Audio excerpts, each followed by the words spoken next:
you can make very little mistakes with this kind of draft, with this kind of gameplay. Yep, signature picks for all of our defending champions. For Echo, I'd like to say the only thing that's missing for me is the split push potential from Benny Cutie. It's not as potent when you're on a hero like Lunox, but what it does have is amazing team fight engagement. A lot of damage when you hit your power spike. Ladies and gentlemen, here we go. Indoor Sinayan and all across the world, I hope you're ready. It's time for game 1 in this best of 7 between Blacklist International and Echo. Looking at both drafts, I would assume that they're not going to fight a lot in the early stages of the game. They're going to fight around Riverside. They're going to fight for the control around the turtle because they want to make sure that they have the levels first. So if you see any kind of rotation, it's all about maximizing the minions to make sure you get as much level 4s on your heroes before going into the turtle phase. With 2 utility junglers, this is what you can expect, right? A lot of emphasis around the mid control. Why? To control the neutral objectives like you mentioned earlier. Mid control plays such a huge impact in this game, and you can already see for both of the teams, Venus and Haji, Sanji and Yaoi, they're focusing a lot, putting a lot of resources down into that mid lane to create some more pressure, but still, it's Blacklist International who secure the Lethal Wanderer. Okay, so now, looking at Blacklist as well as Echo, not a lot of action will come true.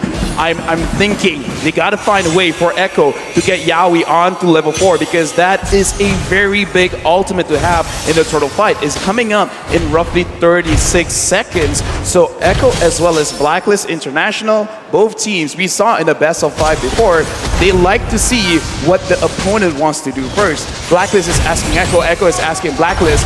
Now Yaoi, he might get engaged for a little bit. He does have the flicker here, pops the flicker just to escape. Blacklist International with a resource advantage before the first turtle spawns in 15 seconds. That's going to be Blacklist here, knowing that they can buy time, but up top, Benny Already caught low, flickered out of that. Blacklist International now with 2 advantages in terms of resource, and maybe even Oheb can rotate down below. Oh, but there's 3 members from Echo here. Sanji still clearing the wave. Carl Easy dashes on out. Sanford setting it up. Turtle less than half health. That's going to be the final blow by Edward. Carl Easy going to be stunned up, but has the heavy spin. It does not matter. It's the first blood picked up by Echo, but the turtle will be slain by Blacklist International. Killed or objective. Benny going to be slain in the gold lane. Blacklist strikes back, making it equal. 2 ults spent by Blacklist up top. Echo takes 2 down in the bottom, but they do get Turtle. I'm talking about Blacklist. Was that worth it, LaFell? I would say it's not that worth it because in my personal opinion, getting kills is very good because you can establish map pressure because what's the objective of getting the turtle? Sure, you want the gold, sure you want the XP, but you want more control. Now, Edward going up against Sanford taking quite a bit of damage and Sanford's gonna get chased. Circling Eagle onto Sanford here. Haji does not have the airstrike. Down some basic attacks coming in. Sanji not going to be here to help him in time. Sanford falls in the XP lane. The Festival of Blood lifesteal is just not enough at this level. 3 minutes in, and I'm not sure if there's enough. Yeah, no, none at all into the emblems. Many though, look at that. That's going to be the damage coming in. The Illuminati Blast charged in, but knowing that Oheb has the Purify, they decide not to commit just yet. Yeah, looking at all of the emblems as well as the way that they're setting up, Sanford, his personal goal in this game is to get at least 3 kills. Once he has that 3 kills, he will maximize his emblem. Oh, my Venus getting poked out just a little bit.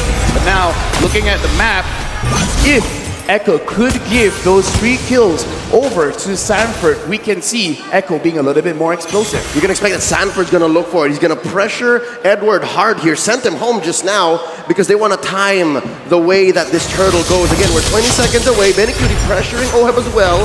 Oh My Venus and Yaoi playing footsies, making sure that their gold laner gets the advantage. The zoning coming in again, right? This is what we kind of expect in the gold lane matchup. Harith, once you get to level 4, isn't really going to be able to threaten the Lunox. And even in the XP lane, we saw that Edward was winning early on, but now that Sanford has gotten that level 4, has gone a few items down, it's a bit tough for Benedetta. Oh, turtle already spawned. Carl Easy spots out Haji. Sanford the ult. Yeah, there's the RWM. Not going to be able to find anything else though. The stun does connect with the Feather Airstrike connecting onto Sanford. The Petrify locks him down. Edward finds the pick up. Blacklist International now with a man advantage. Rotating around the turtle, circling Eagle onto Yaoi's gonna be able to find the stun. Carl Easy jumping in. Illuminati Blast charged in with the flicker as well. Oheb with no Purify here, doesn't use it just yet. Why still winning the retribution battles in This is on force. Now Yaoi gonna be able to dodge away for now. That's a lot of burst damage as Yaoi will be slain by Edward. Echo losing out in the straight. Blacklist has amazing battlefield awareness. They knew exactly where every member of Echo was. They almost threatened orange steal from Caldizi, but they're not done. A stun and a knock-up. It's still Matilda Airlines here for Blacklist International. Blacklist is showing what they want to do with this draft. You want to establish control. You want to make sure that the Riverside, you're winning. And the specialty of having a Matilda is when someone overextends, they're not really overextending. In their previous fight, in the Turtle, they were very focused. What do we want to do? Turtle first, but now they want to kill. And they get it, right? It's onto Venus, the roamer. Anything that Echo can get here in the first 5 minutes, they will. In the first 2, they were willing to trade and get some advantages, but now wait, a stun onto Oheb, forced out the Zaman Force. Pops the Purify as well. The real world inflation almost catches Oheb, but he is able to get out of that one. Haji rotating towards the gold lane with a feather airstrike to clear it out, protecting his tier 1 up top. This is difficult because we said for Echo, for them to win, they have to win the lanes. Here in the early game, not exactly the story because Blacklist now ahead maybe 1.5k. LaFell, what's going on? I would say it's not enough because Blacklist, they understand this as well. So as long as they delay, as long as they wait for Oheb to get 2 items, then it's basically they're already doing at least half of their win condition. So it's not about Echo not doing it. It's more about Blacklist saying this time and time again, we understand how your draft works, so we're just going to play around it. So even though, okay, so here's the thing. Echo, they needed to win by 2k, by 2,000 gold. That's LaFell's threshold. So if Blacklist having 1.5k lead ahead, they're really at the driver's seat. Well, right now, it does seem that way, but Echo are going to be able to force it out. Oheb going to be caught low, but Venus comes in to save Oheb again. Haji with the rotation, circling, eager to lock Yaoi down. Good selection right now. So the airstrike will come through. Yaoi going to be able to get the stun down onto Venus before he gets taken low. Now, guess who's here? It's Sanji with real world inflation. Jumping in, but there you go. It's going to be the guy anywhere. Haji going to be slain though by Benny, who uses the chaos to take him down. Sanji still poking Venus down. Echo are looking to get the siege down onto the tier 1. Meanwhile, on the Turtle side, Caldizi is going to be taken low with Sanford with the 2v2. That's going to be the bravest fighter popped into the back line right now. It's Caldizi going to be able to find it, and Wise is going to fall. Edward finding the stun onto 2 with an eye for an eye to dodge away from the CC. But still, Echo, they win out on that trade. Not just that trade, but on 2 fronts. They pushed up top, got a kill down bottom, and took the last turtle of the game. We got a lot here because again, 500 gold, that's great, but Sanford having 1 kill. He has 1 stack on his emblem, and now looking at this, Caldizi is in too deep.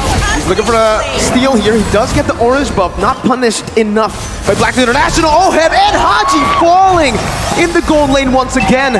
We spoke about this. Winning lanes is how Echo can get it done, and Benny, 3 kills on him right now. Finest example of caster curse. You start talking about it, you start questioning it, and it comes up almost immediately. Yaoi with the Numenor Blast! Definite welcome to cancel it out. That's the anti-CC coming in.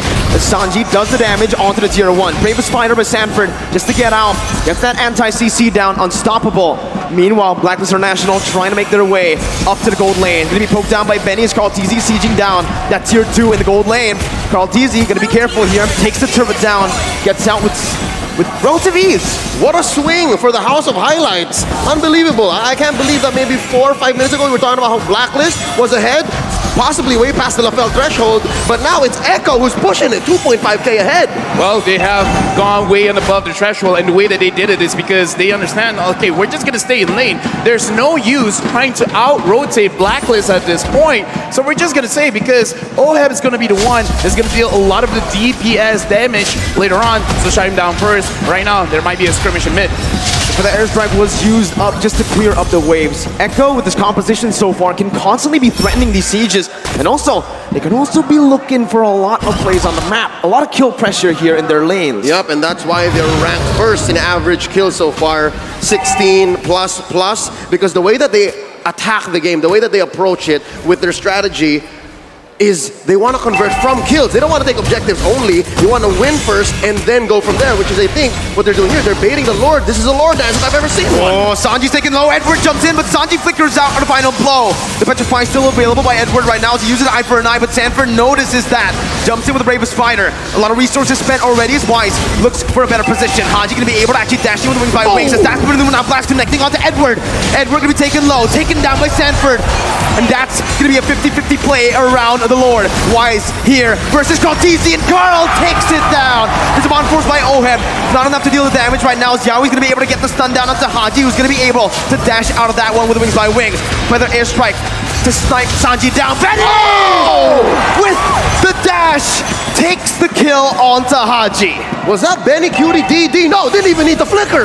Dude, that was Benny QT. And again, looking at the items here, because we got to see whether they are strong now or not. Looking at Benny Cutie, having 3 core items, Cloud Destiny, Lightning Treasure, as well as Divine Glaive. Right now, oh my goodness, getting engaged by Yaoi.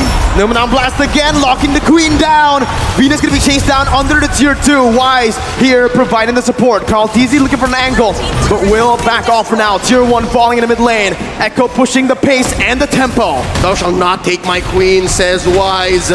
Echo pressuring mid lane tier 2, even tier 2 down bottom. That's Sanford going solo, Lord up top. Echo is 5k ahead here, 11 minutes in. It's still not over because Blacklist International, they can still come back because they have a very beefy front line, as well as a lot of damage coming in from Haji and Oheb. Oheb just finished the Holy Crystal. Looking at the damage from Haji. Haji can't connect it just yet. Carl TZ is spotting people out. The Lord is here. Will Echo engage?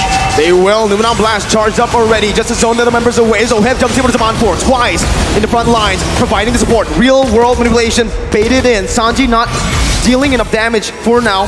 Blacklist just backing off. Echo doing the same thing. Noticing they have the lead. It's disciplined plays from Echo. Relatively safe defense and siege from Echo. They did their best to get the most out of that Elemental Lord, but we have a Luminous one possibly coming up in a minute and a half, forcing out a feathered airstrike. Echo is relentless. They're not leaving. Yeah, but look at the way Blacklist, they're defending themselves because they're not necessarily sacrificing their own HP just to defend their base. Like, they're defending everything without taking too much. So now Blacklist, they're preparing themselves. In case Echo wants to engage, they can fight back. The problem is, Echo, they're not engaging. They know that they have a lead and they're not going to lose the lead.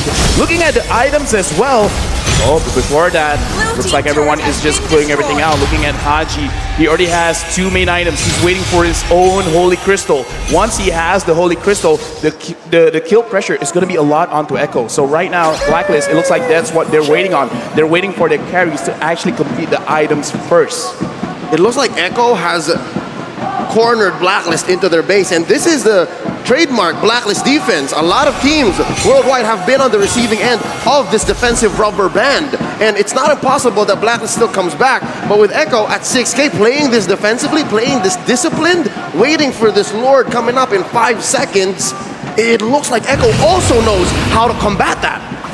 It's gonna be really tough now with a 7,000 gold lead technically built up by Echo. But with Blacklist minimalizing their losses, it seems like despite that 7,000 gold deficit, they're still able to contest, they're still able to open up the map without grouping up as 5. Yeah, looking at the map as well, Blacklist, they're not really moving away from each other. They should understand that this Lord is going over to Echo for free. Having that Lunox makes it very difficult for you to contest. And that's the power spike we're looking at. Echo, this is the inevitable. They have set themselves up for success here. And for Blacklist, the answer is to send Agent Zero, send Edward into the long lane and try to push that, because not a single tier 1 has fallen for Echo. They didn't even have to use the Retribution, by the way. So Carl Teasy was able to steal the purple buff away. So right now, again, Echo are just building up the way, slowly but surely, to finally take some base turrets down. This is what kind of feels bad as a Baras. You kind of don't care too much about your buffs getting taken away, but what you do care about is it's hard for you to maintain those stacks, because Baras is at his strongest at like, what, 15 stacks? Because looking at Wise now, that is a pretty small Wise. That's a small dinosaur there, and you're right. while Echo's taking away even the small camp, the small creeps in Blacklist jungle, and then freezing the waves, waiting for it to sink with this Lord, then this is the best that Blacklist can do. Oh, there's a couple of ults spent in. Oh, very low. And we're gonna be caught in the Moon Blast as Benny jumps in with the damage! And that's the combo, the notorious one. As Echo now looking for the siege into the base turret in the mid lane. Lord still marching in the top lane. Concealed play gonna be popped in. Echo looking for more. That's the airstrike popped in, but look at Stanford, he flickers under Haji, but he's gonna be able to get out for a bit. Haji gonna fall. The circling eagle does not save the queen. Oheb, the last man standing, but Echo will secure game number 1. Ang limang Echo fans make noise all around as their team takes game 1. It's a long journey, folks. It's a marathon, not a sprint. So game 1 is great for momentum, but they still gotta watch their backs. Blacklist will pick up so quick from this victory. Looking at this game, the reason why Echo could beat out Blacklist International is not that Blacklist necessarily made a mistake, is that Echo did not make a mistake. Because with their draft, having the Matilda, they're trying to bait out Echo to over-engage, overextend, use all of their skills early to get any kind of objectives and then fight back. But Echo, they did not do that. They won the lane. They made sure that Oheb was heavily pressured, and then after that, it's like, okay, just don't overcommit. Just take things slow and then end the game, get profit. Orcas are killing.